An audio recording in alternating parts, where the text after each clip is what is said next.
Our last visit with Mr. and Rafa was memorable specifically because I remember we got a lot more stoned than we'd planned. Well, I did. That's true. That's Me right. and Bonnie. Because you smoked. Well, Rifleman passed me a joint and he was like, smoke this. And I didn't. All right. Oh, it's peer pressure? Peer pressure. I think I'd smoked earlier, so I was like, no, I'm good right now. But I remember these two, like, as we were walking back to the car, they just kept getting more and more stoned. Yeah. Walking like whatever it was. I remember Bonnie walked away and she's like, how stoned are you? And she's like, I'm really stoned. Oh, that's funny. That was just a regular day for me. Yeah. That, by the way, we talked about that. We were like, imagine that's just a regular day for him. How is he? He's not even here right now. That's crazy. Yeah, the whole drive back, it was just even trying to have a conversation with these two. I mean, it was difficult. Oh, wow. They were just on a whole different plane of existence at that point. Yeah. Funny, man. That's on too, right there. Which one? No, that's not on. I don't know who uses Not that I know of. Oh, that's dope, though. Yeah, you can get What your the fuck, like shit recorded. Yeah, oh, that's dope. They record live performances. Yeah, there's a big and room shit. in the front that's got like a big stage, sofas inside. Like you could do a concert in there. Oh, wow. Yeah. That's dope. All right, man. You ready to start the show? Shout out to LA Rehearsal Studios. Yeah, shout out to Why am I LA sounding- Rehearsal Studios. I'm sounding echoey. Do you hear Are you? me? Am I clear? Yeah, I feel like You are clear. No reverb delays. All right. Okay, there it is. Now it sounds more clear. Okay. Well, don't flush the toilet. You are now tuned in to the Crappy Awesome Podcast.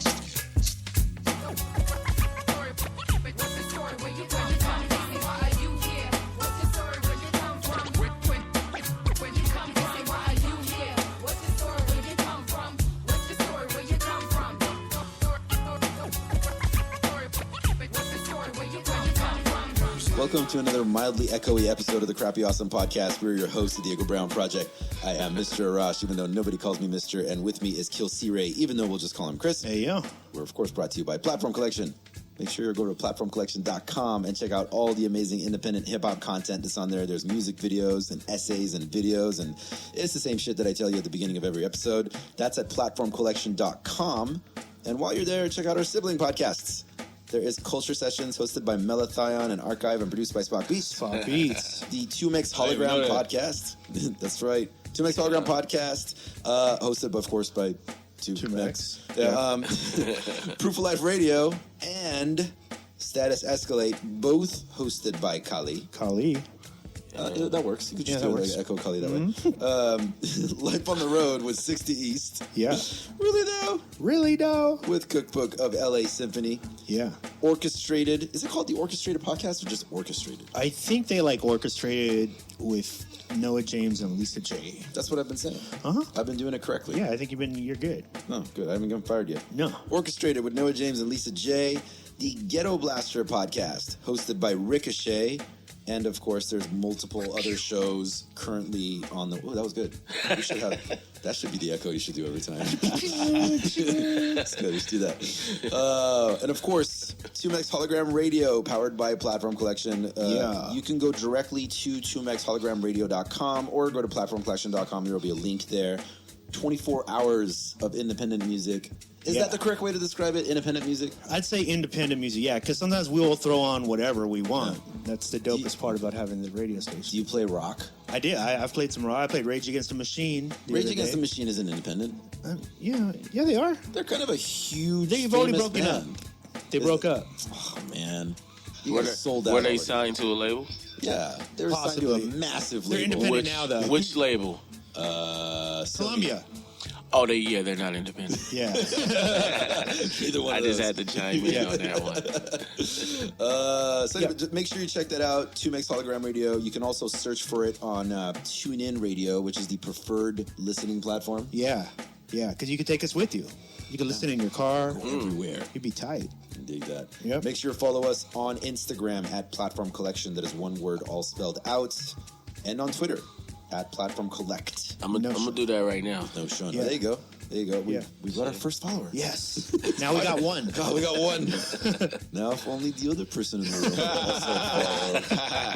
also What was say it again though? Go to TuneIn Radio and search for 2Mix Hologram Radio. TuneIn Radio.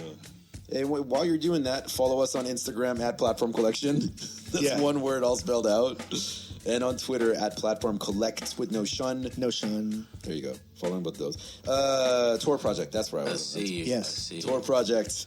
Go It is the home of the largest hip hop podcast network in the world. Producers of 2Mix We still are, Radio. right? By Noah far. James is not like coming after us with his network. No. He's not doing a hip hop network. He's doing he's got his show on our network, his hip hop show. It's like an animal rights show. No, he's got like a woman's talk show, a wrestling show. Oh, all right. He's doing it though. Shout out to Noah James. Tour Project. Go to tourproject.org. That's spelled TOR. Tour Project is a platform where you can browse the web without feeling like every step you take is being monitored by, them. Yeah.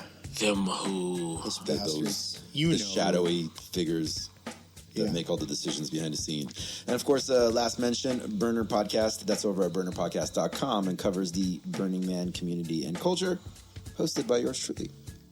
Hey, tell them about Stitcher and iTunes and all that. Yeah, if you're listening to this on Stitcher, iTunes, TuneIn Radio, or Spreaker, head on over to platformcollection.com. You can check out all those awesome things that Arash talked about, as well as essays by some of the leading hip-hop journalists right now. Roger Ebert? Yeah, people are coming up. I don't think he's a hip-hop journalist. Or alive. Or alive. maybe that's the first. Too soon, man. Is it too soon? Yeah. Look, he CR found something on his phone. He's trying to make Okay. sure. What he's is trying it, to CR? confirm is TuneIn, you so think TuneIn he Radio, got somewhere else. TuneIn Radio is that's the platform. app. Yeah, That's the app. Yeah, you can use that. And you can listen to 2Mix listen to Hologram Radio 24 hours a day. Guys, thank you so much. The numbers keep growing because of you guys. Check out my show, The Up, every Friday night, 7:30 on 2Mix Hologram Radio. I play underground music for you to turn up to as an alternative to the bullshit that you hear all the fucking time. I play the two gentlemen that are on the show today, for instance. I feel like they got music you can turn up to. You can turn up to that music. You can turn up to whatever makes you feel good. That's what we do on Friday night, 7:30. Check it out, 2Mix Hologram Radio. And the return of 2Mix on his own radio station. Yeah. He's finally getting his show back on. It's like you guys have been throwing a party at his house. Yeah, Before, like you and he's got home. not allowed to come. But now he's got his show premiering on. By the time you hear it's on Mondays. By the time you hear this, it'll be out on Mondays. So check it out on Mondays at 8:00. 2Mix is back on the radio, and I get to sit in with him on his first show, so it's pretty cool. Once again, back is the incredible Yeah. Rhyme Animal. Yo, we QX. got guests in the Which house. We got which guests. radio? What you mean? Which radio? 2Mix Hologram Radio. See, we just did a commercial. That's tight. This 2Mix Hologram Radio. You said back, but you was like back on the radio. But so Yeah, because he was on K-Day for a while. Yeah, he was.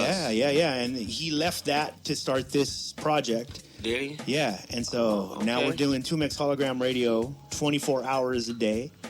Tons of the homies have shows on there. It's really dope. Yeah. Yeah. Yeah, that was with a lot of familiar names. That Yeah, right. You know a lot of those gentlemen. I do. Introduce yourself, sir. I am a rifleman, Yeah. aka Ellay Khule. Depends on when or where you know me from. That's true. Yeah, I'm from Hip Hop Clan, GoodLife Bullyz, Good Life, Project Blow, Hardcore Street Hop Division. Hell yeah. Yeah. Hey, I go by the name of Mr. CR, Good Life Bullyz, Project Blow by way of Hardcore Street Hop Division, and I'm from the Good Life as well. And a returning Rumble guest, alumni of Crappy Awesome. Yeah, thanks for Second having me time back. he's been on. It's a whole lot of rappers with their head up their ass thinking they hot, but they really not. It's a whole lot of rappers climbing to the top, see me looking down on their way up and they just stop. I'm knocking niggas out the box, out the motherfucking box. Like a Glock when they click clack pop, homie my shit hot and nigga your shit not, so just stop. Hey, I'm a real street nigga, rappers dissing me on records, I see it, you getting whooped on. I'm like a bird in the sky flying past, looking down when I see it, you get pooped on. Just like a gang we don't get along with. Catch you slipping, I guarantee you get moved on. Oh, no, the shit's about to go down. Not this ass out, he ain't making past the first round. I can't believe I let these snake niggas in my circle now. I'm doing this records before the rapping, I hurt you. We could go toe to toe, throw 'em blow for blow. Sipping focus to breaking your nose, nigga, I'll work you. These niggas use me to get connected to some other niggas, but they still ain't make shit happen. They looking like sticks, figures, slash, ass scratch, smoking, see your citizens still rapping. I'm like, where the fuck they do that at? Catch a nigga slipping and all you hearing is blah, blah, blah. Circle the corner and then more blah, blah, blah. Caught him off guard when he wasn't even expecting that. With the CR, I bangs on anybody. Criminal enterprise, mine similar to John Gotti. My word is bond, nigga, pay back what I owe. Before I go to jail, I'd rather shoot it out with the po-po. It's a whole lot of rappers with their head up their ass thinking they hot, but they really not. It's a whole lot of rappers climbing to the top, see me looking down on their way up and they just stop. I'm knocking niggas out the box, out the motherfucking box. Like a Glock when they click, clack, pop. Homie, my shit hot, and nigga, your shit not, so just stop. These niggas can't tell me not, but consistently getting hotter while bother fucker with the dime data. This is gunpowder, lyrically, this is a sauna. No one is hotter flowing, I slaughter flowing like water. Put that on my mama, bringing the drama while swinging the llama. The breathing Osama back from Hell's Gates, moving at a snail's pace. If they want it, they gotta live in their head. Not if they dead, body, die, body, plotted to make the fail break. Heavy like a whale's weight. Niggas trying to tailgate, trying to tag along. Death to the Babylon. Dark roads where I travel on. Multiplying, always trying to add on. My haters, they Babylon. Kill them on fast beats. Niggas is ass cheeks. I bet you a blast heat. Quick as a cash thief. I come from the fast streets where they crash creep. I was trying to find past beef just last week. Leave them bloody like a maxi pad. Rondo in a taxi cab. They claiming it bad, but I'm zany, I'm mad. For 20 years, been rapping for cash. While I'm fucking your mom, I've been slapping your dad. What's happening with that? Out the box like brand new kicks. I can't ban a bitch. This is right for me, it's manuscript. If I plan to flip, I'ma plan to clip. I ain't playing with single bitch, they laying in the ditch. I threw the assist, zooming about when I'ma do to your bitch. Coming from the underground through the abyss. I'm true to this shit, and I'm truly equipped with a tool on my hip. So who wanna trip? Headed to the tip top. Only fuck with hip hop, keep your lips locked. Fuck a cop, we're never gonna stop. Taking a prop, I stay ready to pop like a Glock dash fresh out the box. I ran into CR at a Tumex show. It was a couple Fridays ago. Yeah. And I was like, dude, you know, well, you got to come on the show. Yeah. You know what I mean? Every once in a while, CR, like, we link back up with CR for a minute, check in how he's doing. So how are you guys doing right now? Yeah, because we're in some crazy times right now. Yeah. We're in some real crazy times. Not that it hasn't always been crazy for That's some what I was of us. about to say. I was going to say, we talk about that all the time, about the Trump thing, that for, like, a lot of people, this isn't, like, it's not that. This isn't as bad as it's been. Yeah. You know what I mean? Like, this is... And you should prepare for worse. Yeah, we were just A talking lot about that worse. on the last show. Where do you feel like this is going to end with this stuff with Trump? First of all, do you guys think he's going to make it all 4 years? Oh, that's a good question. Yeah. Because I've been hearing a lot of, talks about assassination, impeachment. Impeachment's a big one right now. But then the question is, with the impeachment, how much do you know about the vice president? Not too much. From what I hear, he's more of a George Bush dude. He's like having the young George Bush. But At this point... I mean, do you know it just depends on what circus you want to be involved in. Right. The Bush circus, the Trump circus, the Reagan circus. Yeah. I lived through all of that. So I saw Bush 1, 2, Reagan.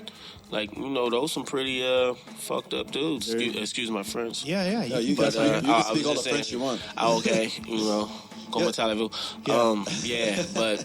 What do you think? Because we were talking about this with Mike Eagle, he was just on, and we were saying how I don't remember. Like, I asked my mom, I was like, "Yo, when you got into your 30s, like you hit that mark of your 30s, and you start looking around at the world, did it seem like, wow, this has never happened before? The world is crazy right now. Is that something that happens to all of us, or is right now really a time you've never seen before?" And she's like, no, I think she's like, I don't even understand what's happening right now. That's how crazy it is. She's, I can't even comprehend it. But you know what? This is why I can say, because once you like study history and stuff like that, none of this stuff is really like new. Yeah. All right. Say if we're gonna talk about the wall. Sure. Yes. In Germany, they did that. They brought it down. They had the Russian-German thing going on. And, I used to tour out there a lot in Germany. And I was asking what was going on with the wall because by the time we got there, of course, the wall, they had just broke it down. Yeah. But they was like, it literally came up so fast. If you was visiting on one side, but you lived on the other, your ass was stuck on this one Yeah, side yeah. till they figured out Like what they're talking about happening now. Yeah. So that's one wall. Of course, you know about the big Chinese wall. Mm-hmm. I mean, it's been walls that came up, of course, but with the walls come a lot of politics behind the walls of why they even were built. Yeah. And then, of course, they'll eventually come down if they go up. built. Yeah.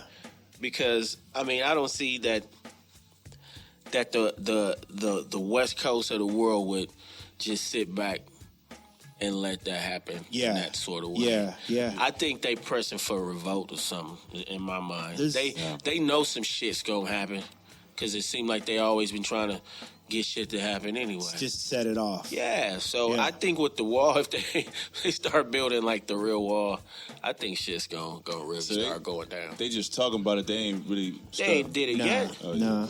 Let me ask you, do you feel like there is, because we were talking about this on Drive Up about like the situation right now with Trump. Like right now, we're noticing that you're seeing all these like town halls around the country, right? Where it's like a sea of angry white people, right? Like, they're angry. It's like the angriest white people have ever been, and like that's something that I've observed a few times too. Like when you watching a white person all of a sudden like lose their power position is like really shocking. Like I had a friend of mine who got jumped once coming out of something from like Halloween, and like the next day he was like all about guns. He's like, any day they can just come take it from you, and because that was the first time. Like they literally never imagined I could get got. Right, his world had never been rocked like that before, so his entire worldview shattered in that one situation. And I wonder, like on the street level, like we're seeing more like people of color like staying a little. It seems like they're being quieter than the white people at this exact second. And I wonder Because I if think there's a what sense. Rifleman said. There's a sense of like we've been watching this shit for decades, and you guys are just now noticing that shit's popping off. Did you guys see the Chappelle Saturday Night Live? Which no, I did. Yeah, he But talked. I wanted to see that because I know that was big, but I didn't see that though. He did a skit about that. Like it's like him. He's the one black dude in the room. Everybody else is white, and they're watching like the elections. And they're like, "Oh my God! Like I can't believe this is happening." And he's just sitting there looking around, like, "Wait a minute! Like what's happening?" And they're like, "It's so horrible!" And then Chris Rock shows up, and they're like, "Hey, did you hear about the election?" And he's like, "Ah!" They just started laughing. I gotta see that. Yeah, because the reality is like, Shit. and that's the thing. Like I know people listen to this and they're going like, "Oh well." Not all white people. I'm not talking about all white people. Of course. You know that, obviously. Of course. I'm talking about The white homie was gonna come with us, but he was late. Yeah. You talked to him? He called you? No, yeah. Oh, man. Yeah, no, he on his way out here. The population, though, is not used to like having soccer moms be pissed about some shit. Right. And now all of a sudden they are. Because I told him, I was like, man, I know, obviously this is organized. Because all these like revolts don't just pop up like that when it's mostly white people. Of course. You know what I mean? Like, how it's been set off. I mean, LA has set it off. New York, Chicago set it off, but it's very sporadic. Yep. It's like an answer to something. Yep. But this seems very much like, all right, we're all a team. All right, break. Everybody go out, and we're all going to. No, of course. Yeah. Like a lot of these things are manipulated from higher places, even when they're talking about marching, when they're talking about, oh, we're getting together and we're going to be over here and we're going to go against this and go against this. Man, it's a lot of... I've been to all those marches in L.A., and a lot of that stuff is not, like, spontaneous. Or even if it is spontaneous, the powers that be are quick enough to have their people out there. Because I've seen all type of people out there that I'm like... who are you and what you doing here? But they're trying to blend in this weird type of way. I remember I seen in Leimert Park where, after one of those young gentlemen got murdered out there, it was a couple of young white teenage girls, but they had their faces covered. And then they had like signs. I forgot what the sign says, but it was like instructing you to do something or some shit. And we kind of was like, who the fuck are these people? Yeah. And, like why are you invested in this? Yeah, and it just looked weird. And they had their faces covered, and their signs had weird shit on it. And At this point, though, we know that happens. Like, right? I mean, people have been busted for that. Instigators. Yeah. The Chicago police are being prosecuted for something like that right now because they've been having detectives do that for years. Yep. Yeah. Where they dress like a protester, go in there, and they're the worst protester. Yeah. And then it gets But they're they back out. antagonists. Yeah, professional antagonists. Yeah. There's apparently there's companies built on it now. Yeah. But I was watching this video. What's the guy's name? Alex Jones. Oh yeah. So I'm watching the video. One of his crazy videos, or whatever. Yeah. It's like whatever. Like sometimes I'm like he with him, but at least he give us the information that some people don't. Yeah. So whether you believe the information or not, at least it's out there. Yes, yes, so yes, I'll yes, be like, yes. I'm not like Alex Jones, and I'm not like that. But But I listen everything to some he's of his saying stuff. isn't not real. Right, There's some stuff. right. Of course, this is what I'm Same saying. thing as Though. Trump. But people Yeah. be like, he's with them, and he's Yeah. All right, that's cool too. But Yeah. at least he gives the information. So, You're taking what you need. Right. Yeah. It's not like they're going to be like, Alex Jones is over there and we all need to follow him. Yeah. And I'm going to go over there like, no. You know what I mean? Yeah. You're like, But- I saw you on YouTube. It's you cool. know what I mean? Like, and I got the information, so I'm going to do my own thing. But Yeah. I was watching one of his, and it was when, what was the Republican, some big convention. I think the Republican convention Yeah, where it in was New a York, CPAC. it turned to almost where they said a big percentage of the New Yorkers left. Yes. Yeah. And then it was just kind of taken over in a way by, they're calling it the police state. Yeah. So he was out there with a mic and camera in front of people's faces, like calling out the so-called antagonists. Yeah. What are you doing here? What's your business here? Who's in? Like, he was catching a lot of people, and they were kind of stuck and froze, and I was like, damn. Yeah. So they really, be planted in certain For situations. sure. I think it's almost like if you're in America and you hear of that concept of professional antagonists, and you say like, "Oh, that can never happen." Shit. You're fool. sadly confused. Yeah. You're know what a I mean? fool. Yeah.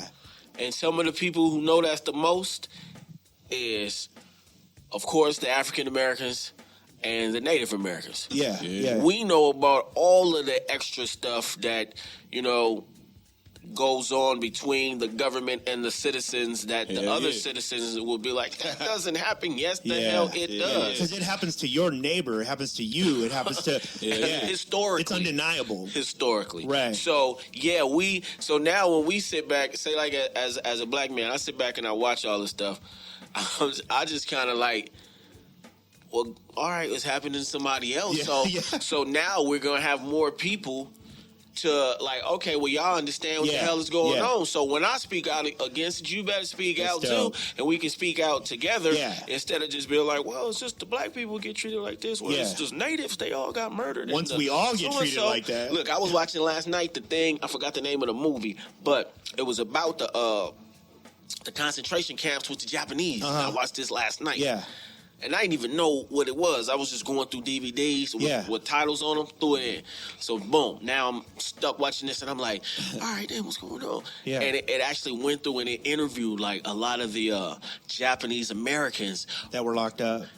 That happened. Like, we are Americans. We are not from Japan. Right. We are Americans. We pretend like it can't happen again. Yeah, all the see, time. and while I'm watching it, I'm like, see, that's not new what's going on now. This stuff, like, it's happened already. And they were just saying how the regular Japanese American citizens, they scooped them all up. They didn't care what. Nah, y'all all get scooped up. Yeah. And it was 3 individuals who dodged it. Yeah. But they end up, of course, getting caught. But they were like, heroes to the Japanese Americans because they were the 3 who was like, nah, I'm not going. Yeah. So one was living in San Francisco with his white girlfriend. Yeah. It's like, no, we just living. And then they came down on the white girlfriend. Wow. Made her, pressed her parents. Yeah. They couldn't see each other no more. So she broke up with him. And that because is an they came American. down. This is an American citizen. Yeah. So as when you becoming these new Americans, the laws, it seems like they're not made for you because you're a new American. Yeah. Just like how they say when they made the Constitution, they considered black people to be 3/4 of a human being. Yeah. So that's why some of us be like, well, that shit don't even mean me. Yeah. Because when they wrote it, they wasn't talking about me as a human being. Yeah, it was they didn't never consider for it. you. It was never written for me. Yeah. It was for their safety. Yeah. You know, to benefit them, but not something or whom people they would consider their property. Yeah. Because you got to look, we were still so-called property as people. So even now when they look at the conflict of what goes on, deep in the back of some people's mind, we still not human beings. We still property. Yeah. So I talk to my property how the fuck I want to. Yeah. I do with my property what the fuck I want to. So if I want to shoot my property out in the middle of the street, that's what the fuck I do. Yeah. If I want to build 1,000 prisons and lock 1 million of them up, that's what the hell I do. Because we're still deemed as, just like, say like flip side, you know when you go to the armed forces. Yeah. You sign these contracts where you're now property of United States government. Right. Physical property of the Property government. of the government. Yeah, let me ask you this. So, like what you're describing, like the experience that no matter what happens, it is the same thing playing out over and over. It's just like a new face on television, but it is like the same shit over and over. Which is, by the way, not only is it not a new idea, I mean, I fully agree with it. It is that. Like, it's the same thing. History keeps doing that. We just put, like, different experiences on it, which is why people are freaking out right now, because it seems like this is the first time they're experiencing it or seeing it. Mm-hmm. And in a lot of ways, I wonder, it is. It's for them. For them, personally. For them, it is. Yes. I wonder, like, how much that must contribute to a sense of hopelessness in the black community when there is that thought of, like, no matter what we do, every couple of years, the same shit happens. This new face gets up there. They're pretending like it's different, but it's the same thing over and over. Yeah. Like, how do you... Even when it's a black face. That goes up there. Well, how do you encourage forward momentum? Like, how do you try to stir hope in the community to move forward and fight for tomorrow? You know what's hard about that? And I've personally had my own fight with this. Yeah. Okay, first, remember, everybody forget all the stuff that happened when Bush 2 was in there. Right. How the world fucking everybody hated everybody. Yeah. People hated America. America hated people. And you feel me? The fucking towers came down and all this shit. And Afghanistan is involved. And fucking 18 Saudi Arabian people were actually so-called the people, but they never went over to Saudi Arabia. Yeah. Beside the point. That's Yeah. a whole nother thing. But one thing is that, okay, the world was at a fucked up point. We thought World War III was coming there, which it still could be. But, okay, what they do, get him out. Put the black dude up there. Shut down the whole world for a quick second. Shut the fuck up. Yeah. Right? They gave a Nobel Peace Prize. Yeah. Just to say fuck you eased to back. Bush. No, it was like a little like, all right, we're making history here. Yeah. So everybody shut the fuck up now. Yeah. We're not the racist woman. We're not that. Yeah. We're not this. We're not this. We are the good guys. Yeah. And look, even fooled me. And I know about all this shit. I know all the presidents ain't about nothing but bullshit. Yeah. But I'm even like, you got a black dude up there. Yeah, that shit is dope.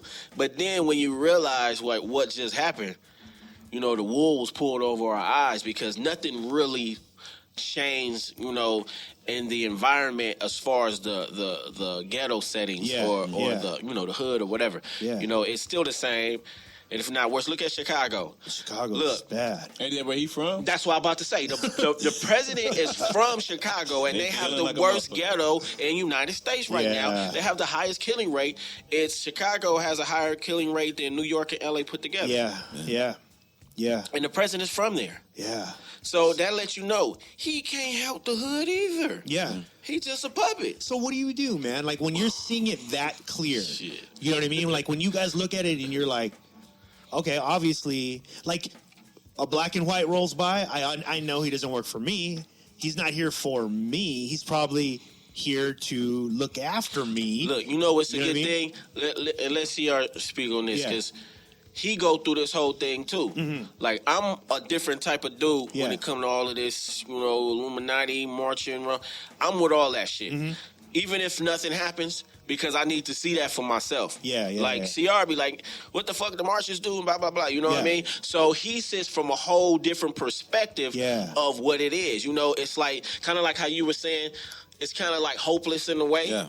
But me, I'd be like, fuck it. It's, you know, I want to get out and see what the fuck's going on because realistically, when I went out to one of these last marches, I realized this. that me personally, I could have been the leader of that shit. Yeah. Yeah. Yeah. You understand what I'm saying? Yeah. Because there was no leadership at all. I just be there like, I just be kind of there like observing what the fuck is going on. Motherfuckers grabbing these microphones and shit, just spewing the same shit you heard for 50 years. Yeah. Man, fuck that. What about mobilization? Yeah, they don't even agree in their own groups. Yeah, we're not going, all we do there is talk and ease back. I'm talking about, what does the talk do? Yeah.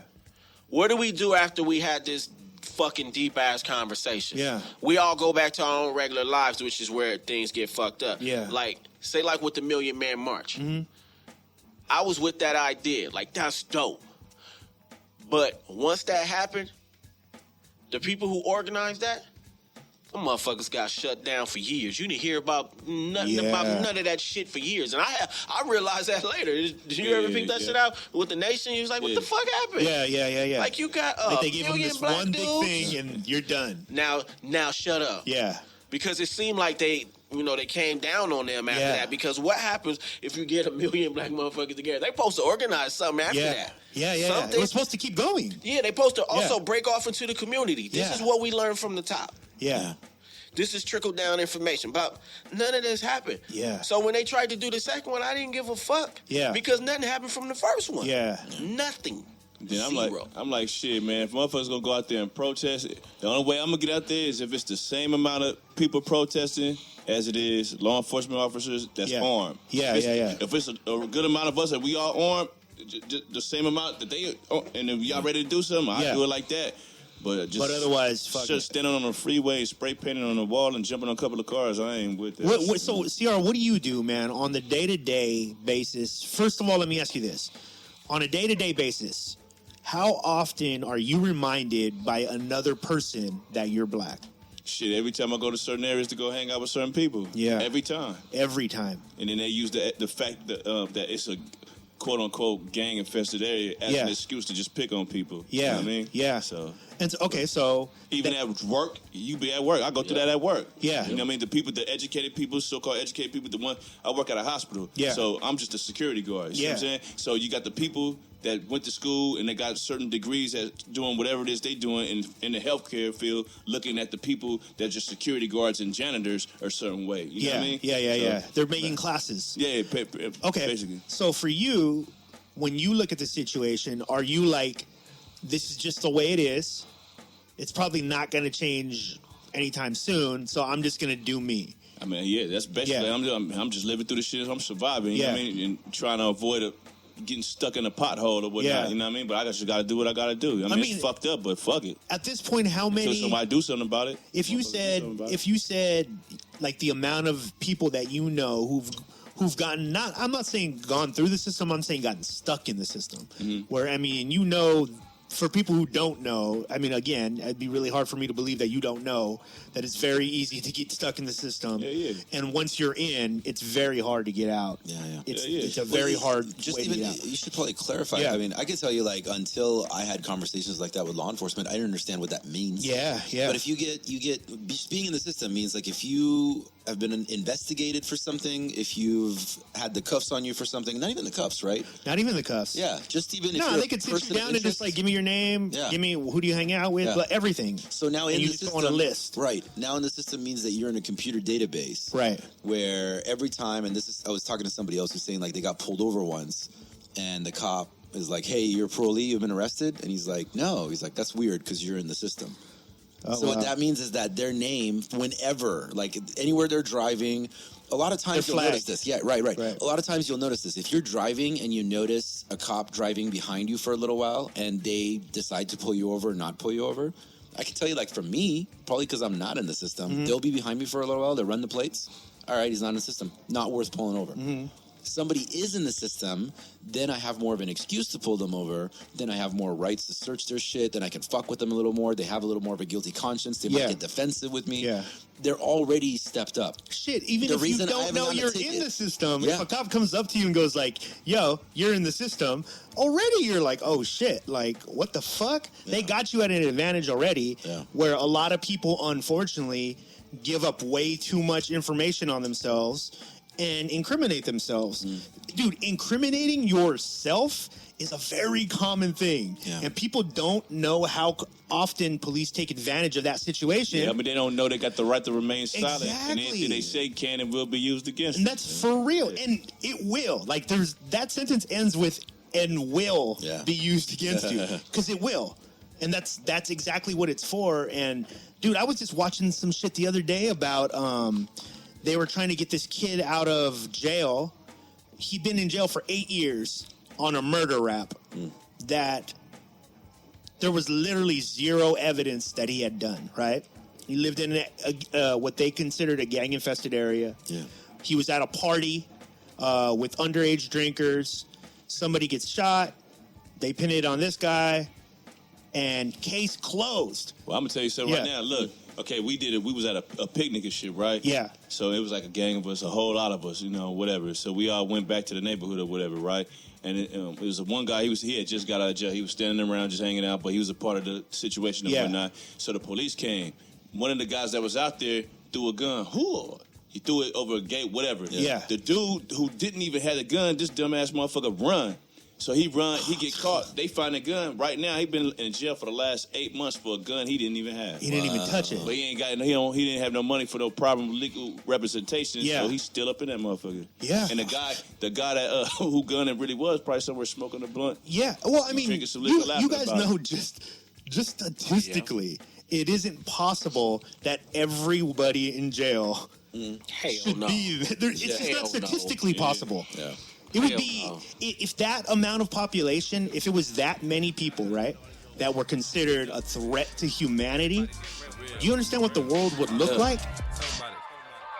I need a classy chick, a nasty chick, one who don't have a problem servicing the magic stick. We can mash together, get cash together, throw a couple $100 in the stash together. Not the type to say she with you, but she really ain't. Claim they do this and do that, but really can't. One who don't eat red meat, no pork or no beef, the type to make it a priority to satisfy me. Real, recognize real, she know I'll do the same for her. Always on time when she calling situations occur. Not the type to find a friend of mine to sleep with, or socialize with a clown I beef with, or don't like for whatever reason. That's called betrayal, in other words, treason. It's the season for me to find the perfect mate. Real, recognize real, I don't deal with fake. Can you cook?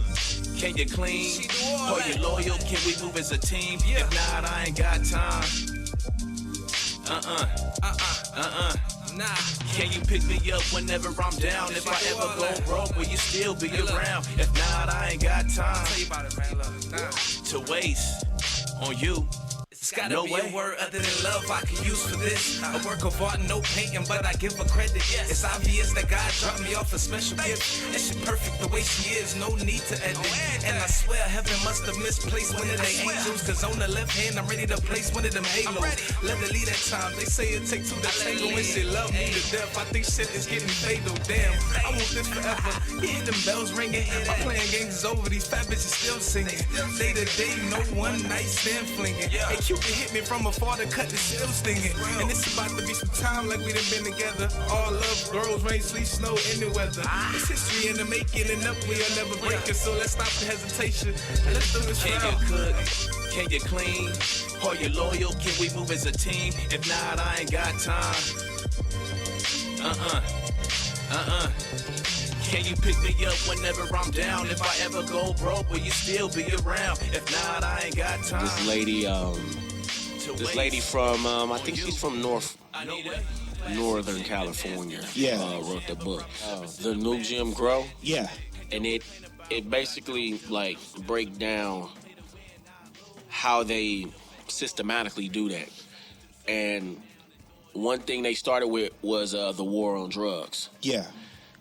Take for instance the crack cocaine thing. Mm-hmm. The time for crack, the time for cocaine. Yeah. Like now, they closed in the gap a little bit more now. Right.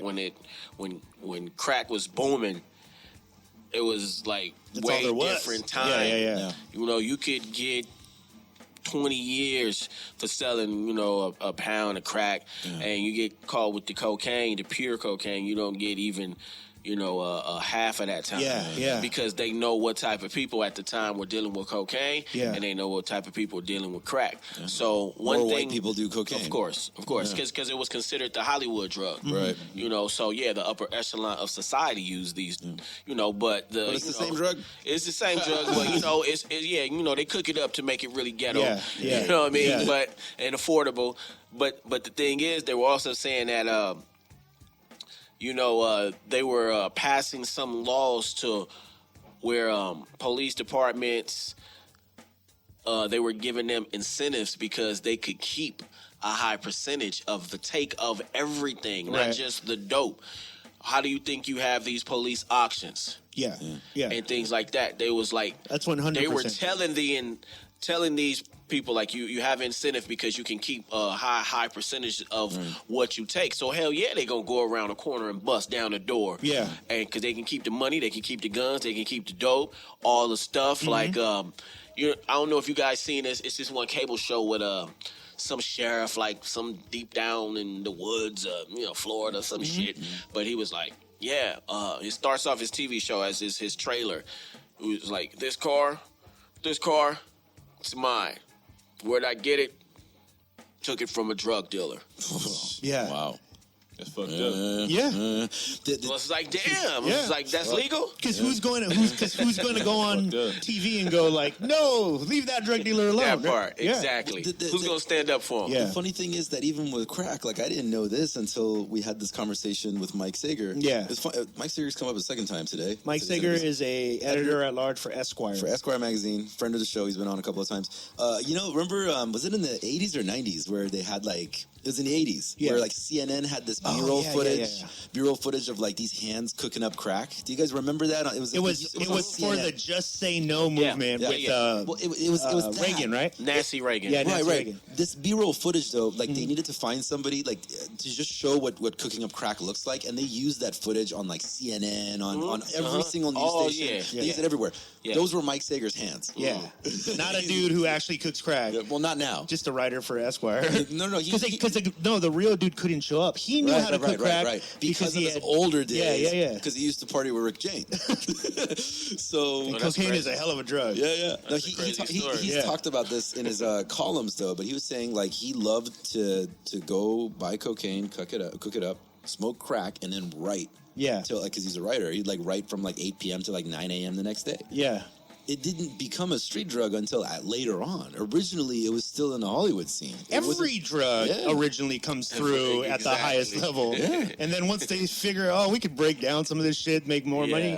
Because what is crack? Crack is exactly what any people do who don't have a lot of money. They break down something more valuable into smaller pieces so that more people can eat. Right. That's all it is. That's what happens to every drug. And is it different? I know meth snorters and meth smokers, and they describe it as a completely different drug. Two different things, because it depends. Yeah, how you consume it. You could just look at crackheads and look at coke sniffers and see big difference. Well, the big difference is because the things that they mix it with, right? And that's what all these drugs. It deteriorates them quicker. Yeah. Meth. It's one. What is it called? Crocodile. Oh yeah, that's the new one, right? No, look. That's real shit. That shit. It's like flesh eating. But look, the Eastern European drug. Yeah, that one. It's made itself to L.A. They've already had 3 like documented cases of people dying. Go look this up. The crazy. 10. I think they're called the 10 deadliest street drugs on YouTube. I watched this shit it was like 4 or 5 on there. I didn't even know what the hell it is. Yeah. I was like, damn. But I don't even know what it is. It's crocodilia. Crocodile, some shit. Yeah. And it's with a K. You sniff it, and then the chemical in it gets into your skin, and it becomes flesh eating, and it doesn't stop. That made it. And people are addicted. Dude, watch if you Google it. There's literally people with half of their noses missing, like flesh. Yeah, shit just fell off the bone. Just fell off. Let me clarify for the listeners real quick. For real, the shit that I've been reading about it. So I didn't realize it made its way to LA. Yeah. it was big in like Eastern Europe. Yep. Eastern Bloc. So Eastern Europe, if you're not familiar with it, very poor. Right. There's a lot of homeless. I mean, there's a lot of hopelessness near some of the nuclear radiation. Yep. Right. It was That's like where it was Russia, Croatia, like in these places, some shit like that. Yeah. So the thing about it is that like they were interviewing people that did this. There is no doubt in any of their minds that this is killing them. Yeah, the addiction quality is so high. It's not like another drug where even like heroin addicts. Yeah. I know plenty of them. They're and that was number one on that list. Heroin? Yeah. Well, they're like, well, shit, we all know about that one. Even heroin addicts where I've like had conversations where like I was still okay. I'm still going to work. I still have my shit together. Like they know it's addictive, but they don't. No, there's functioning heroin addicts. Yeah, they don't believe that they're going to absolutely die from it. Crocodilia, everybody who did it was absolutely suicide. certain. Yeah, but they're like, but our lives are so pointless. We're gonna die anyway. Right. Might as well have some fun. Right. So you're saying that there's people in LA that are at that level of We hopeless. could go down to Skid Row right now. Yeah. And I'll find you a bunch of people who are at that level, where they're just like, fuck it. What's the point to tomorrow? Might as well feel good in my body for now. Since you brought up Skid Row, it ties back into what we were speaking on earlier. Like, a lot of these people out there are African American, Vietnam vets, and other war vets out there. Yeah.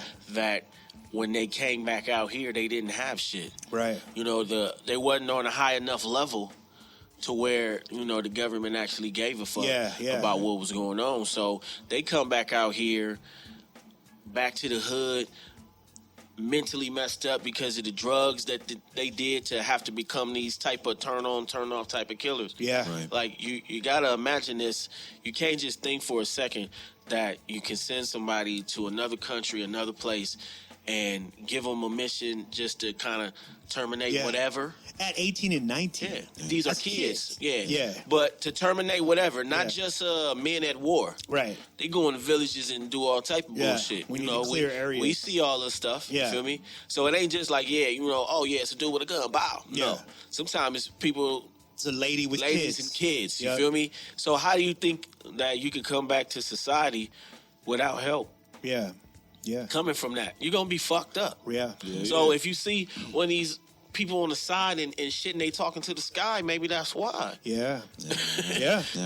Maybe they talking to 10 dead souls they killed. And then you introduce a drug like this into a population like that, or a drug like anything, a drug like heroin, a drug like meth, a drug like crack cocaine. Yeah. You know, that's all they got. You know, they kind of want to feel numb to things because of, everything what's else happened. hurts. Yeah, of course. Everything hurts. Course. Man, How did Crocodilia made its way here, though? Who brought it, do you think? it's America, man. We get everything. Shit, YouTube. Look, YouTube. Yeah. Once you see it on YouTube, it's a dumbass in his kitchen or his bathroom trying to. I can make that. Yeah, that's how they said do it. Dude. No, it's a trip. I mean, you think the dealers care, like, what it does to people? Hell no. Hell no. That's been the whole thing of crack rock since the invention. Yeah. It's like, do you care that, the lady that sold her kids? Nah, like, that's not my problem. She did it. Yeah. That's been the whole thing, since the beginning. So dealers, that's not they concept, they're not dealing with that side of it. They gave you a choice. It's a bag. Yeah. When you go to the store, you pick what you want. Yeah. You got in your car, you drove your crazy ass over there, and you got it. Yeah. So I'm on both sides, because I'm from the streets as well, so I know why they do it. But me, I personally never sold crack. Yeah. Personally. Yeah. But have my homies, hell yeah, a lot of it. A lot. Yeah. But me personally, I was like, I can't fuck with that. Yeah. That's just my personal thing.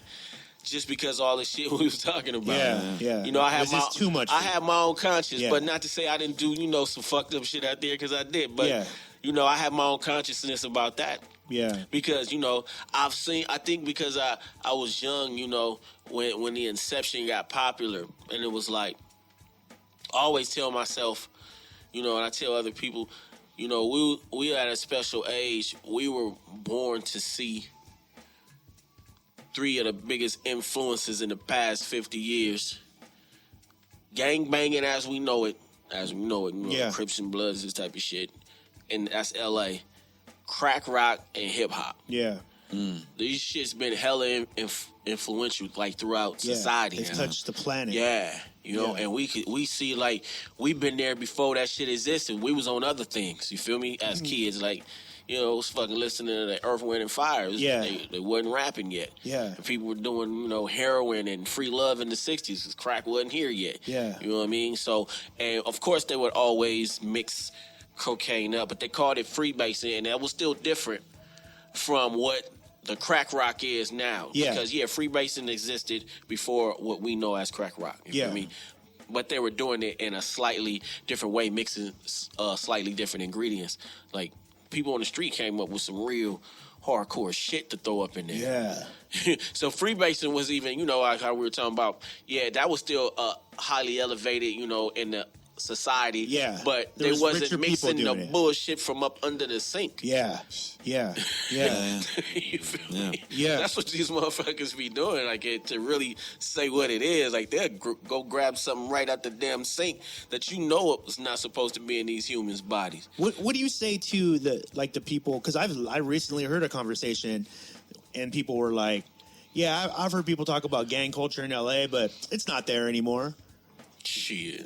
What do you have to say to that? They say it's not there anymore? Yeah, like they're like, there's no more gangs in it used LA? to be like it's not like the 90s, man. Like That's true. Yeah.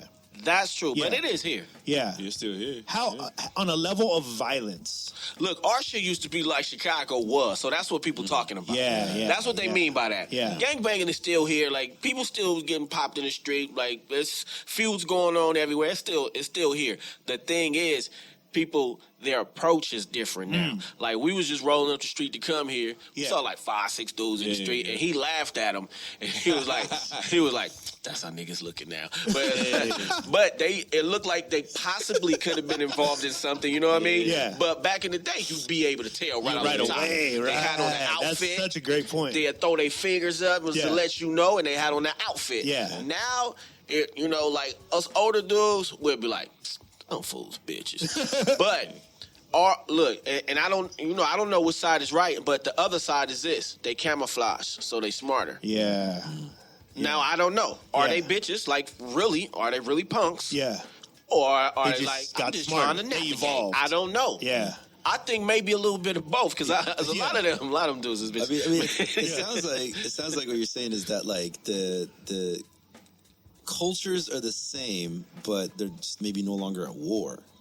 No, Like it's war. Chicago is war. No, it's war. The whole thing, and look, I studied this in the past 3 to 4 months because I wanted to know, like everybody else, what was the problem in Chicago? Yeah. The problem is this. They gangbang, which every city does now. Their rap population has fucking quadrupled, but it's the gangbangers. Yeah. Now, they have a thing called drill. Yeah. That's from Chicago. Drilling mean killing. Right. Murder music. Because the terminology before the music came, man, I had to go over there and drill one of them fools. Yeah. All right, so they talking about drilling people. Actually, I was just telling C-Hard, actually, so it's like, Trey Dog and them, I drilled Trey Dog last night. Yeah. So, fuck Trey Dog and wherever he from. So they rapping about it, and then they had this thing where they called, when a person they killed, they say, we smoking on whoever it is. Right. Tay-Tay. We smoking on this Tay-Tay. If they smoking a blunt, which means they killed that. We smoked that fool. Yeah. So this is the reason why it's like that, because they have a platform to spread it. A platform to spread it, and anthem. Yeah. This is their street anthem. Yeah. We're going to go fuck these fools up. Yeah. And this is the anthem because, did you hear the song? Let's play this one. This is not like battle rap. This is like for real. Yeah. You know what I mean? You hear the song, they say, oh, you killed this fool, you killed that fool, disrespectful. All right, we got to go get them fools tonight. Yeah. Because it's like all the gangbangers are walking around with loudspeakers out there. Yeah. for real. Well, they listening to the songs to see what the fuck is popping on the street. It's weird because we've talked about this on this show a lot. And Arash, you've talked about like the symbolism of the gun within hip hop. There was a time when it was absolutely real. They were talking about that, and then it evolved into now I can like lyrically shoot you. Like it started evolving to that. And now there's another generation that's coming up again. Where it's back real. It's back to like, no, we're really talking about. I think one of the drill biggest, music. Yeah, drill music. One of the things that was really ended up becoming sadly popular about the whole thing was there have literally been drill songs that have been used to prosecute people for murder because they literally. They snitched. No, they snitched on themselves. They snitched on themselves. Yeah. In these songs. Look, and the whole thing, besides, and the funny thing about that is, say like one of the big cases that's just like this, and he ain't even from Chicago, but that's how influenced they are by this drill music. Yeah, Bobby Shmurda and his crew, the GS9s, those Crips from New York. So on Bobby Shmurda, one hit song, he snitched on everybody on the set. Yeah. So he just got a body a week ago. Tay, he rock fools. Blah blah. He named all his homies and all the dumb shit they be doing or just did. Man, don't say the motherfucker caught a body a week ago and you say his name. God damn. What do you think happened there, dude? God damn. I mean, what do you think fucking happened? Dude, hold on, you know what this reminds me of? The scene. Was it in Goodfellas where like De Niro and Ray Liotta, like they're talking about like these dumbass younger gangsters that are coming around, right? They're like, yeah, look at them. These kids are all proud of themselves. Like y'all got arrested. I got spent time in jail. Like, man, you got pinched. We're an idiot. You got like, caught. The older generation is looking at you like you're an idiot. Yeah, that part. Why are you proud of this? Yeah, be quiet. Yeah. But look, and it's funny, I said this shit, and this was going on in the hood. Why the song was popular before he ever got caught. It's like, damn, he doing a lot of talking. Yeah. Because we could hear what he's saying in the streets. You know that language. You're translating. Like, damn, like what? Oh shit, like. So people like, damn, he dry snitching. But honestly, that's not a dry snitch. That's a full on. That's a full on snitch. Yeah. Dry snitch is eluding. Yeah. Didn't they? If I say me and CR last night murked the motherfucker on 109th. Yeah. And we did that. Yeah. We fucked. Yeah, that's not dry snitch. No. Now if I just poetically made some shit up, okay. That's cool. That won't tie in nothing. That don't even sound like what we actually is doing. Yeah. That's cool. You feel me? You can do all this type of shit in rapping because, you're a writer. Yeah. But the moment you go and you start stating about real life situations, that, number one, this, what is it when the law passed? Which one? No, when it's a certain amount of time. Statute of limitation. Yeah. That once that, then you can speak on certain things. Yeah. But you talking about some shit from last week? You murdered a motherfucker, or from last summer? Yeah, stupid. Nah, fool. Because I mean, they literally used it in court as a statement. His songs. Man, all his homies got. They call them football numbers. Wow. But him. Yeah. Yeah. He took a deal, a plea deal. Let me ask you guys this. I mean, a lot of this conversation has been about basically your position as like elder statesman in like the community. Yeah. You've had a lot more experiences. How is that affecting the kind of art that you're creating? How is it affecting the kind of music that you're making now that you're like a little bit older, a little bit wiser? There's a sense of community. You've been through this a few times. What's changed? Well, I mean, as far as myself, I'm just trying to, I kind of like keep an eye on the shit that I've been saying lately, Wow. Yeah. I'm not going to be talking about, I'm going to walk down the street and sock you out and all that type of shit. I kind of been like trying to chill out on that type of shit and veering in different type of topics and ways of saying Why?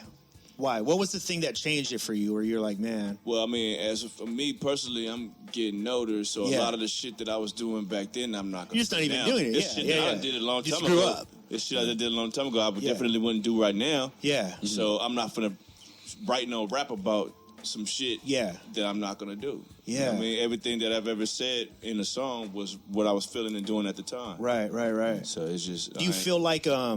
I mean, does it feel like there's a weight off your back where you're like, okay, I'm gonna try some other shit now? Like, how much do you feel like more creative freedom? Well, as far as creative freedom, I don't really feel like it's a weight off my back. I just feel like it's a certain type of way that I talk to the people I'm trying to address. You know what I mean? As before, I'd be like, yeah, I'll fuck you up and I'll do this and I'll serve it. Now I'm more or less trying to, I'm trying to like basically give off a message. In my music and try to put up a motherfucker up on some game. Because you've seen more things. Yeah, rather than just talking shit now. Yeah. You know what I mean? Yeah.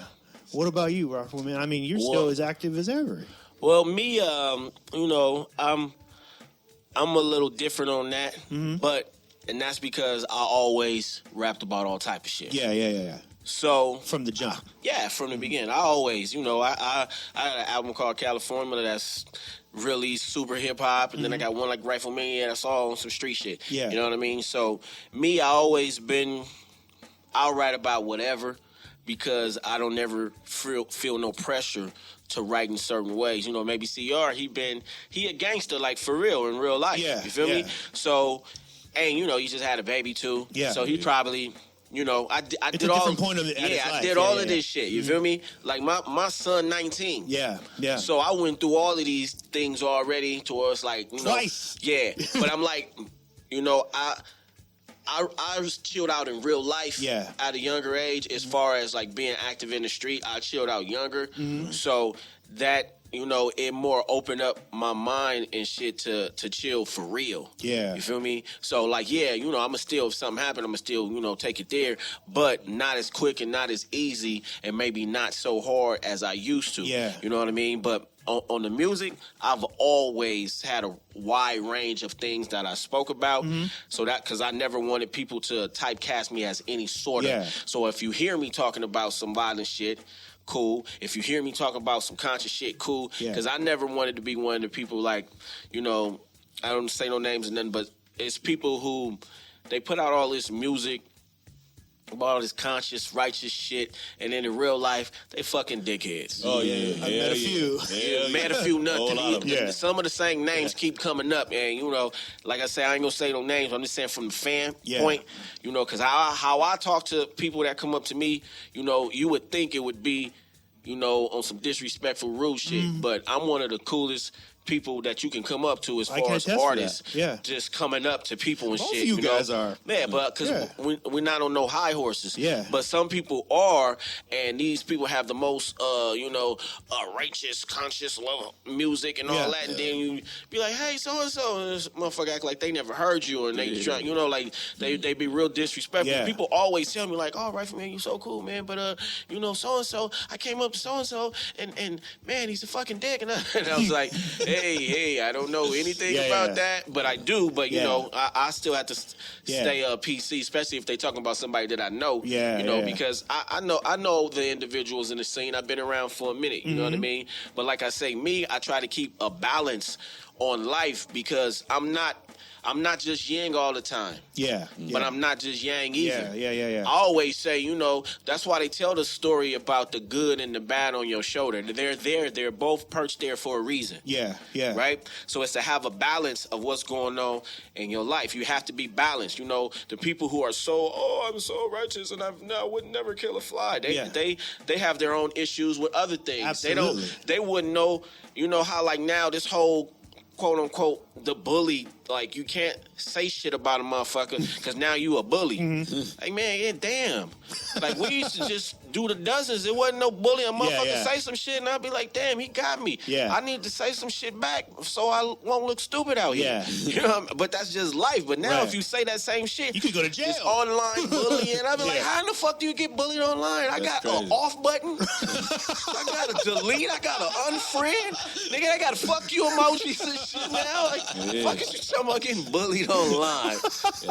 You sit there and allow somebody to make you feel a certain way on a computer that you own? I swear to God, I don't get that concept, and I ain't gonna never get that concept. Period. What the fuck is you talking about? I think we gotta pull that out and run it as a commercial for Crappy Awesome. I swear to God, though, because I've been bullied in my life, and guess what? Ain't nobody ever bullied me over no motherfucking computer, because guess what? I won't allow that in any sort of fashion. I can't allow that. Like, this is my computer. Fucking fuck you. Like, if that was like in real life, it's like a person coming into your house and talking shit. You stay right here. Sit on your sofa and let me talk shit to you. Good Lord. And the fuck it. And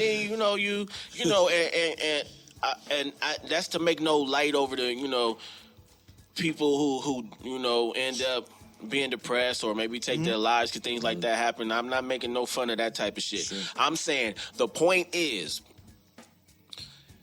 you had a problem before this situation ever occurred that was unaddressed.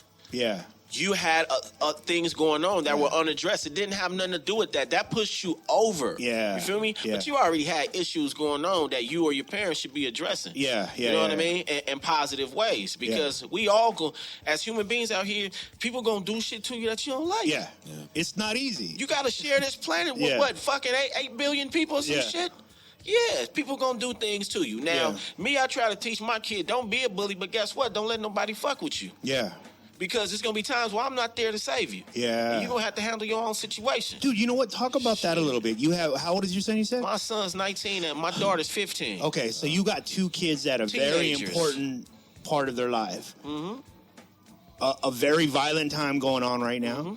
Mm-hmm. A time where we can honestly, I mean, we have other countries trying to prosecute us in international courts for the way we treat minorities in America. They literally see it like that. So how do you tell your son, hey, son, you're walking down the street, cop rolls up on you, take it from there. What do you tell them? These days it's hard to get through, money's hard to get to.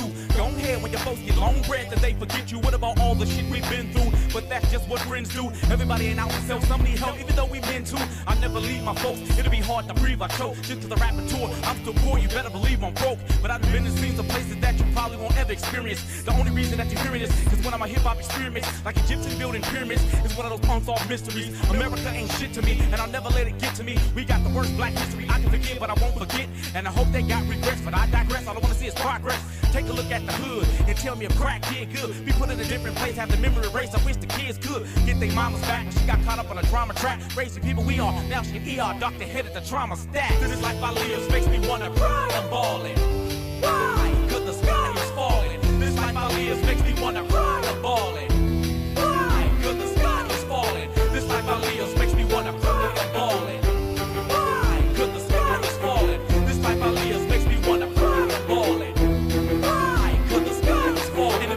Me, God, just look out for my people, even the ones that's doing evil, cause the life ain't no sequel. Life is the uphill battle, soon as you leave the womb, and it's time to fight back, forget licking all wounds. I done listened to a million tunes that heard a lot of pain. My folks have shot a lot of guns and served a lot of cane. Why do some got a bang looking for love in all the wrong places? But when it's time for the funeral, we all got long faces. Violence on paces, traces of blood in the gutter.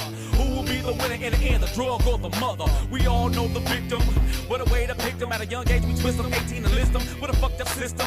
Let's kill cause if stress can kill, I'll be dead at 35. Out my bed at early rise, I read between your dirty lies. Some of my friends didn't make it to the end, they died cause they're ballin'. Trying to get hooked up, look up, oh shit, the sky is falling. This life I live makes me wanna cry, I'm ballin'. Why? Cause the sky is falling. This life I live makes me wanna cry, I'm ballin'. Why? Cause the sky is falling. This life I live makes me wanna cry, I'm ballin'. Why? Cause the sky is falling. Well, me, you know, I always tell my son, just when you come across, say like the police and all of that, just say as little as possible. Yeah. But on the flip side to that, like you also have to, and it's fucked up to say, you have to sometimes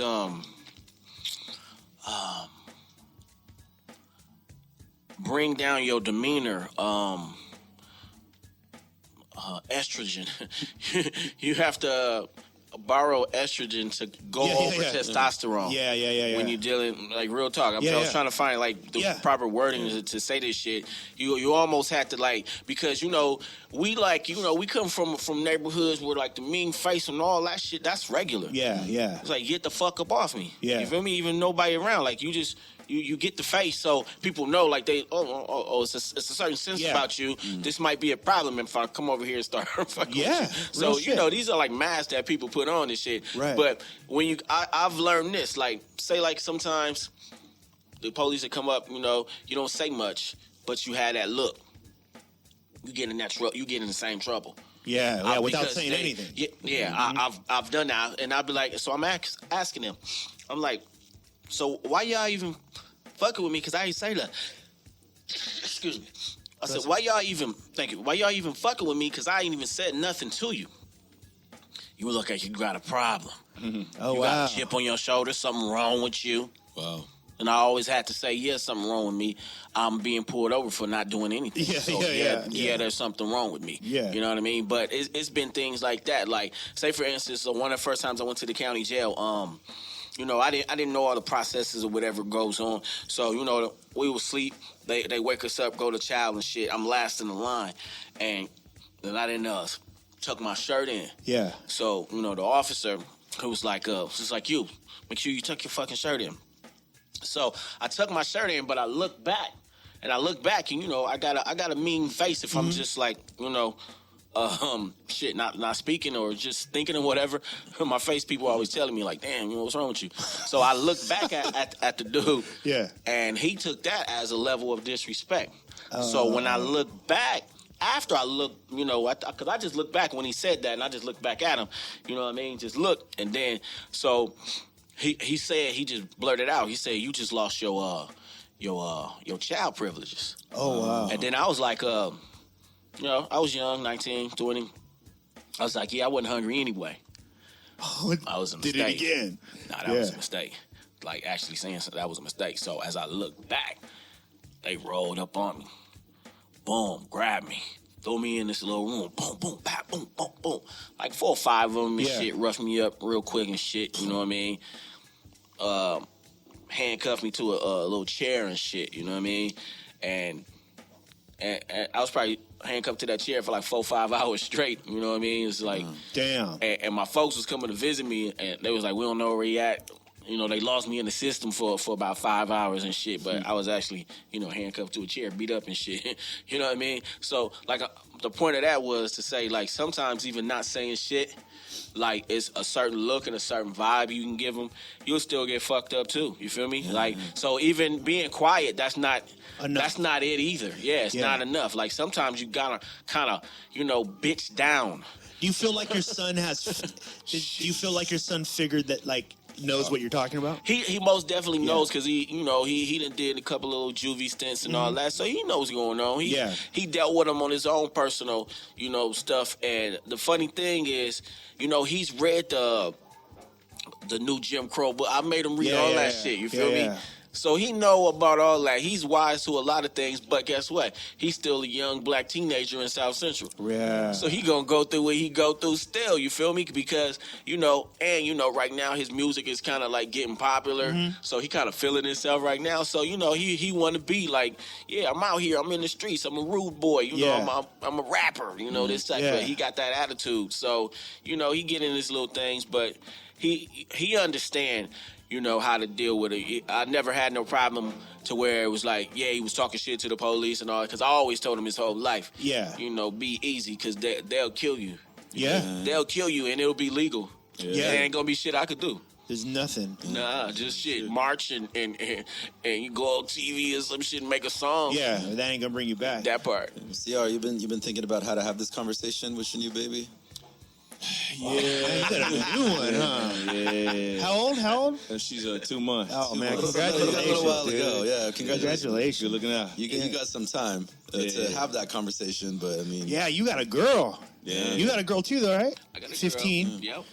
Oh, man. Yeah, that's crazy. Tell CR right now what you told CR, take the notes right here. It's a lifetime of stuff. Yeah, you know right? I mean? You know what I mean? It's hard out here because, you know, it's like, I got a boy, I got a girl, and they both teenagers right now. But, you know, of course, I had them when they was 2 months old. So, you know, what I always say as a parent, enjoy, like, 3 and under like a motherfucker. Those are the hardest times for the parent. Yeah. As far as dealing, you know, because you got a lot of work to do. Yeah, you're always tending to the human, it's at its best. Yeah. And those 3, I mean, it's the most precious, cutest, lovingest thing in the world. Like, because what happens is, after that, like, the mouth. The cute mouth, and it don't matter what happens. You, Dad. All this shit. It's like the things they hear that you probably thought that they never even heard from you or somebody else. Yeah. They start saying these things. You're like, what in the fuck? When like a 4-year-old is like, oh shit. Like, damn. Or get mad at you and throw a tantrum. And like their energy is towards you, and you're just like, look at this little creature. You know, I mean, but that's cute too. But it's like, you know, you still have to.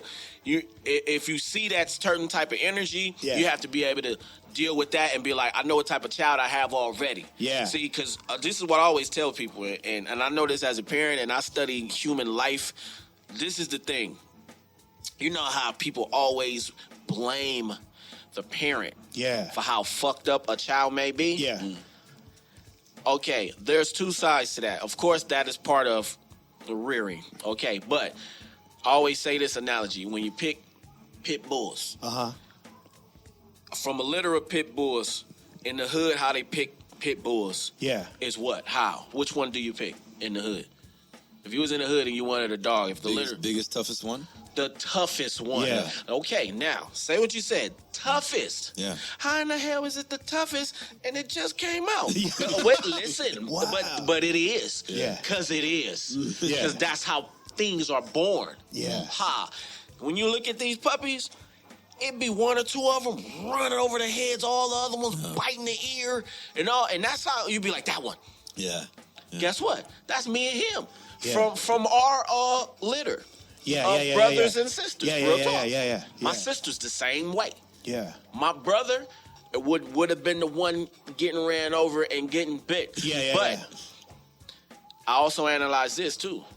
Sometimes that's not always like the punk or the runt. Yeah. Maybe that's the one that's watching things. Yeah. And he's, because one of them, the one that's going to go bite everything, he going to go run off the cliff first. Yeah. I'm just saying, it's real talk. Yeah. So maybe that one that's chill and calm is the one that's like, no, I'm watching y'all crazy ones do all this crazy shit so I can learn from what's going on and then do my own thing. So, but you have to realize as a parent which child you have. Yeah. Do you have the watcher, the thinker, the slow flow, the hare, the tortoise? Like, who do you have? Do you have the tough one? And then when you do have the tough one, you have to know how to navigate this tough one through life. You got to put these things in front of them. Why you think people do karate, boxing? Yeah. Oh, put them in wrestling. Let them, because the energy. Because you can see the child when they're young. Oh, damn, you fucking all type of shit up. You have to. No, it's real. You have to be like, I have to put things in front of you. Yeah. But I learned that parenting because guess what? They're not making books that say this shit. Yeah. And what I just said, maybe I could make a fucking book like that. Like, look, you probably should. Parenting, because people always look at it as one side and they just be like, when the kid Johnny and them, they go shoot up the whole thing, it's the parents' fault. All the time. Yeah. Like, what type of fucking parent? That's not always it. Sometimes it's things going on up here. Word. Just like I said, like when the kids kill themselves and things like that, it's already things mentally going on in their head that hasn't been addressed. And now that's your parenting going wrong. If you're not addressing, like, okay, I see these things going on in my child. Right. How do I help them? Sometimes, and not to put labels on human beings and all this type of shit, sometimes white people are quick to put them on Ritalin and shit like this. They do this type of shit, but we don't do this type of shit. We like, yo, what's up, man? We need to talk. What's going on? Dude, I'm sure that most of my friends were crazy as fuck. No. Here's what you're saying. You're saying like it's not in the books and shit, right? Because like what you're saying, white culture, and we're generalizing here. Of course. White culture is would see that as politically incorrect to apply a personality or a type when they've just come out of the womb, right? Mm-hmm. But the way you described it, you didn't like apply like a positive or negative judgment. No, you were just like that's the way it is. Yeah, some are the alpha of the litter, some are going to be like the the thinker and the watcher. But you got to figure out what it is, or like what kind of baby you got. That's how you direct them. You have to be able to say it first. Yes, you got to admit that. You have Whereas, like, white people have a real hard time with that. Like, white culture in general. They do. They can't just say, like, oh, that's what it is, because then they feel like they're putting him down. Mm-hmm. Yeah. So there's that, like, over... Yeah, just like how like now... have you guys seen the bullshit going on where they suspended the coach for letting... his team beat the team by 150 points. Oh, yeah. Right? They suspended a coach. Yeah. For winning by too much? For winning too much. Yeah. What? Because he said they said he degraded. No, his sportsmanship level of you're supposed to ease back now. Yeah. Which is fine. But the thing is this. Why suspend him? Because what they're, like how we were saying, generalizing that. Wow. But this is how they do. Like even the and I'm air quotes, even the losers get rewarded. Yeah. Right. Get the fuck out of here, because guess what? That's not how life works. Right. So why are you putting this bullshit into their head? Yeah. Because no one else is gonna treat them that way. Nobody gonna do that shit. Yeah. Even the people who doing it now. Yeah. Like once I get grown up, them people not helping me in that same way. Like I'm losing now. Yeah. I'm losing in life now. Yeah. Throw me some shit, bro. Yeah. Like they not doing that. You get like shit. fired from work, be like, but boss, this is my 4th time getting fired. Can you not fire me this time? Right. Because I got fired 3 times already. Can I get a award for that? Yeah, you got a raise. Can I get a raise? Yeah. I should get a raise. We should all get raises. That's what I'm saying. So why are they fucking putting that out there? No, you have to know. This is a dog-eat-dog society. Yeah. If you not... And we're moving quicker towards that even more now. Yeah, this study was from a few years ago. I don't know where it's at right now, but I do know what they found, that American kids in the world were like statistically the most confident, but also like the most least qualified, right? Yeah, least qualified. Yeah, I saw that. You know what? Because we've mastered the fake it to make it out. Yes. Yeah, we'll talk that shit and get up in all the good buildings. My little... Look, I swear to God, my little cousin, Pterodactyl, that's my cousin, but his little brother, that dude only graduated high school. He done been to Detroit, Chicago, New York, Detroit, and had all type of jobs in these big buildings and shit. And he just know how to talk to people and get where he need to get. He know how to just say the right shit and know a little bit about in some this shit. day and age, Oh like there's so many tools for that type of person. Yeah. Like, we were just talking about this dude named Gary Vanderchek. He's basically like a YouTube phenomenon right now, because all he is a hustler. You see him talk, he's speaking all the language that I'm sure you would just get right away. Like, yeah, what he's saying is true. But he's putting it out there in a way for the first time for people to understand it, where you may not have come from where I come from, but I'm going to show you why that applies to your world. And then you're going to wake up and be like, oh, shit, it's not what I thought the world was like. But he's one of those dudes. Like, he's one of those dudes. What's his name? Gary Vaynerchuk. Gary. Look for him on Instagram, Gary V. V-E-E. I think I see something. He was talking about something about promoting yourself or marketing yourself as some. Yeah. What he's moved his mind onto is, and this is how you know, this dude came from a wine company that his dad started. He didn't know the internet, didn't know anything, but he's like, yo, I know the game though, and I can apply this game. He's like, I street hustled for a long time. He's like, and now you're giving me tools to do all this shit quicker? Right. I'm gonna show you how to do that. Right. And that's basically what he does. But his whole thing is the same thing. He's just like, he said this the other day, and mind you, dude is a white dude. He's like, if you're a white dude in America and you're complaining, shut the fuck up. He's like, that needs to be new for 2017. Facts. He's like, don't fucking complain. He's like, and you have the internet, and you have the internet. Right. He's like, that's insane. You're not using your white privilege in the right way. And he's like, I didn't graduate from high school. That part. Yeah. But this is what I'm saying. Like, I like that shit, because America is still like that, to where it's... Let me give a couple of examples, because they also, they have to have a couple of tokens too. So I'm going to use black examples. Now, look at Puff Daddy. Yeah. Puff Daddy was a goddamn dancer. Since the beginning. From Uptown Records. He would dance behind, like, Heavy D and the Boys and, this type of stuff. Uptown Records, they video. So you go watch the videos, it's Puffy. He dancing, young kid, boom. So he ends up becoming really tight with the owner, Andre Harrell. Bam. So he gets up under his wing, and from a dancer's perspective, somehow becomes like the biggest hip-hop mogul ever. Because he befriended the owner of the first label that he worked with, Yeah.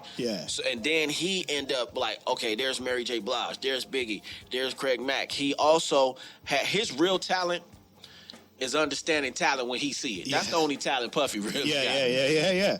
Yeah. For real.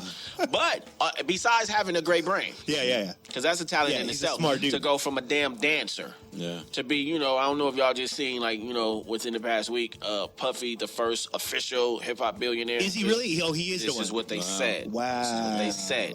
This week. It just hit. Like, so I didn't question it. I understand the question of what they were saying with Dre, with the Dre beats. He had to break down and share part of that. I get that. Yeah. So what they said was Puffy is the first official billionaire. That's just what was going last week. So, okay, another example of that. Suge Knight.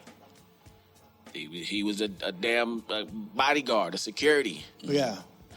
Then look what he did. Yeah. So there's opportunities. You have to see what you're trying to do and attach yourself to it, type of thing. You know, obviously the dancer and the security guard weren't thinking that's all they were ever going to be. Yeah, that's huge. So as they're the dancer, the security guard, they like, making the connections and they thinking about, well, what the fuck? Like, I ain't going to be dancing out here forever. Like, I'm trying to be the guy that, you know, the people open the doors for the limo. Yeah. So obviously they attached themselves to people who were doing it and then got the proper game and then applied it for themselves. Yeah. You know? So those are like really successful stories because guess what? These people don't really have talent besides thinking, just like the guy how you said. Yeah. He's a hustler. Yeah. You feel me? That's what his talent is his brain. Yeah. To figure things out. Yeah. But that's the true American way, is to figure out the loopholes, because they are, but, you know, we don't all read these languages. Yeah. You know, just like when you go to court. Why you can't go in there and stand by yourself? Right. Because the lawyer speaks that language. Yeah. There's books and shit for the language. Yeah. Why you can't just be like, oh, yeah, man, check this out. Your Honor, man, this nigga tripping. And because you're not speaking the language. They don't even want you to say shit when you go up in there. When you be like, judge, excuse me. Yeah. Tell your lawyer. And he'll spit that shit to me and that jargon like, man, get the fuck out of here, man. You know these words, they don't give a fuck. Yeah. He speaks the language. They spend all that time to learn how to speak that language. That's why you need him. It's a fucking interpreter of law. Yeah. The fuck we need that for? Yeah. Why not make this shit basic enough for us as regular humans? Because they want to manipulate you. That's what a contract is about. Yeah. The wording fucks you up. Yeah. I don't understand. Yeah, I know what the fucking word means, but I don't understand how you put it. Yeah. You've used it in a sentence that doesn't make sense. To me, though, because I don't speak that language. Yeah. Because it does make sense, because that's a whole language that they're trying to get to you. Yeah. That's a fact. You know? It's like, no, well, we know that inside here, there's loops. Yeah. Loopholes and shit, but you don't know them because you don't read that language. It's the same thing with like symbols and shit. You know, with all this, like all the Illuminati stuff. We've been reading these books before it ever got popular. You know, but they always say it's like the movie They Live. He had to put on the glasses to know what the signs and symbols were. Awesome movie, man. Dude, you know one of the most interesting things about that movie that I didn't know about until I ran into this video on YouTube? The scene where like the one dude's trying to get the other dude to put the glasses on. Yeah. Do you remember Rowdy Piper? Yeah, right. Rowdy Piper. That fight goes on for like a ludicrously long amount of time, in right? the alley. Yeah. He's just like refuse. Like this goes on forever. Like I remember watching this as a kid and thinking, "Fuck, this scene is really long. Like, what is the point of this being this long?" But the essayist was saying, like, this is an analogy for society. Like how much you have to fight to open your eyes. No, for real. Yeah, that was purposely. No, I get that. Made. It was designed that way. I get that. You know, of course, but as a young kid, I didn't get it watching it. Yeah. But no, as I use that analogy these days, I get that because you can see that in society. Say, like, we've been talking all this Illuminati stuff for years. Yeah. People wasn't even fucking it. What fuck are you talking about? Yeah. What's fucking secret society? What is built about? We've been on that for years now. But now you start seeing it's getting popular. People, like, you know, they put a lot of extra propaganda around it. But it's also, you know, the signs and symbols. You look at records, you look at things people throwing up in the air. All these things are symbolic to stuff that already existed. Yeah. That if you don't know what they're connected to, then that has no significance. So if Jay is throwing up The Rock, and you don't know what people been throwing up, they've been throwing that same shit up before he ever existed in music. Yeah. If you can't tie that in together, then you don't know what the hell's going on. All you think is like, he's talking about his record label. But get the fuck out of here. Is Obama when he do the shit, he talking about his record label too? When Bush did the shit, like, was he talking about his record label? Hell fucking no. They were talking about some other stuff. And then, like, one of Bush's most popular, Bush 1, speeches where he was saying, this on YouTube, we got a gang of views, where we're ushering in the New World Order. The New World Order, yeah. He says that. So what is he saying to people? You know what's weirder now to me is that how much they talk about that on normal, like, political news about the New World Order, the Bilderberg Group. I just heard someone on CNN the other day talking about, like, yeah, you know, they're in town for the Bilderberg Group, and I'm like, wow, they just said it. Yeah. And they're just like, yeah, because we can say it as much as we want, and you guys are going to do shit. You ain't going to do nothing. You don't even know what that really means. Yeah, so, remember you laughed at it? But look, they say that, but then why can't you ever get pictures from that group meeting? Yeah. Ever. Yeah, they're like, so you know it's going down. It's just a camping trip. Right, so... but there's no cameras allowed. Yeah, there's no cameras allowed. Crazy. Yeah, and we sacrifice a kid or two. What do you want? Yeah, all right.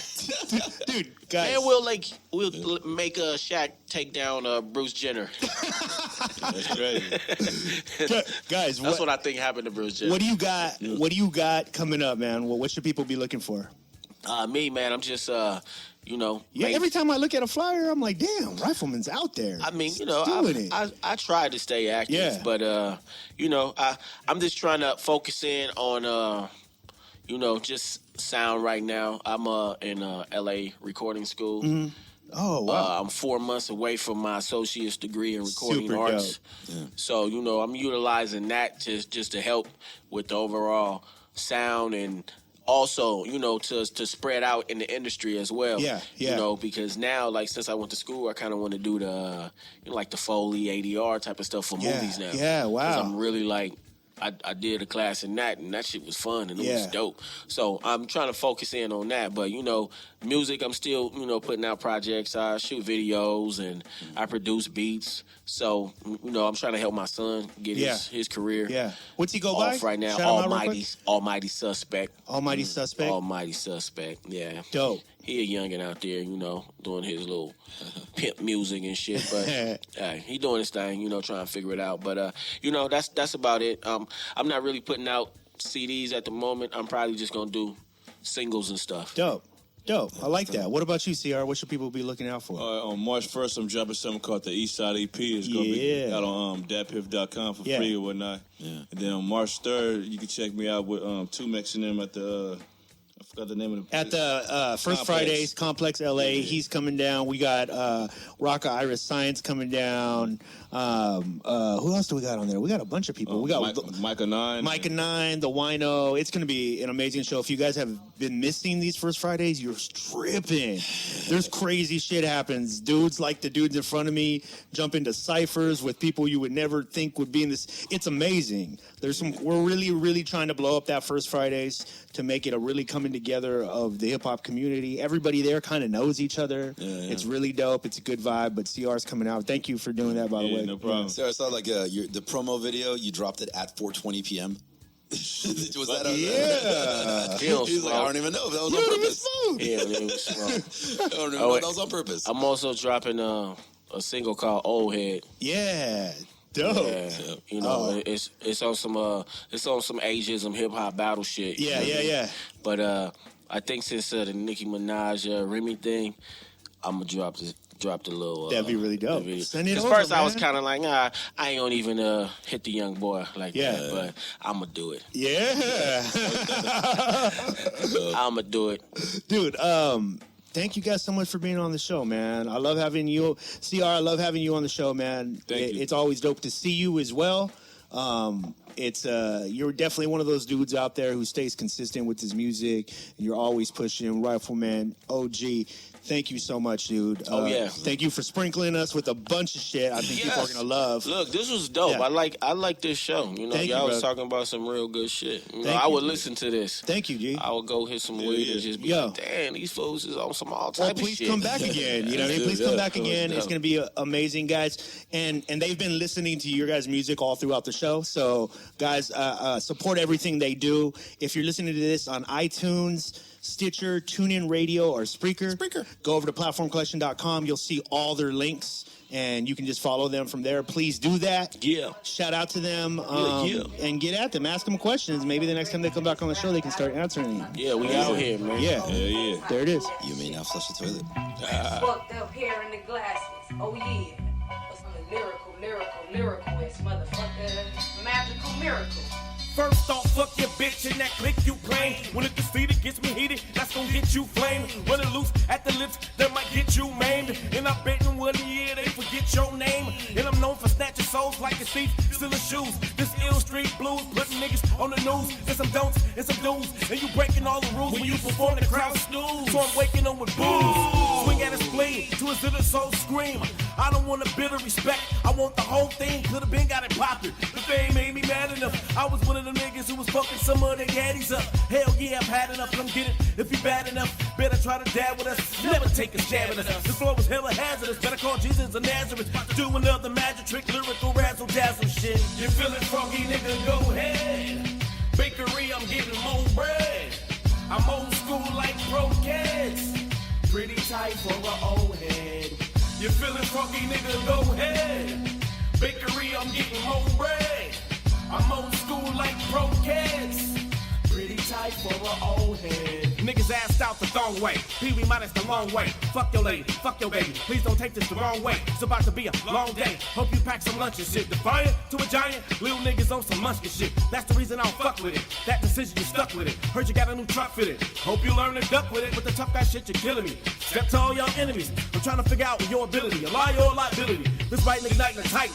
Exciting, fun to get into it. Get the fire, get the fluid. These little niggas made me do it. I'm the overwritten vodka popper with proper ghetto etiquette. Not fucking around, celibate. Plus y'all hella delicate. Fuck it, these niggas frail. If I buck it, it's not a bail. These rappers taking an L while I'm sipping on the L. Oh well, get off my Moby Dick, you little lonely bitch. Kinda treat them like a trick if you see your homie switch.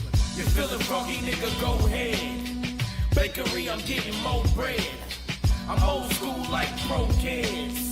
Pretty tight for an old head. You feeling froggy, nigga, go ahead. Bakery, I'm getting more bread. I'm old school like pro kids. Pretty tight for an old head.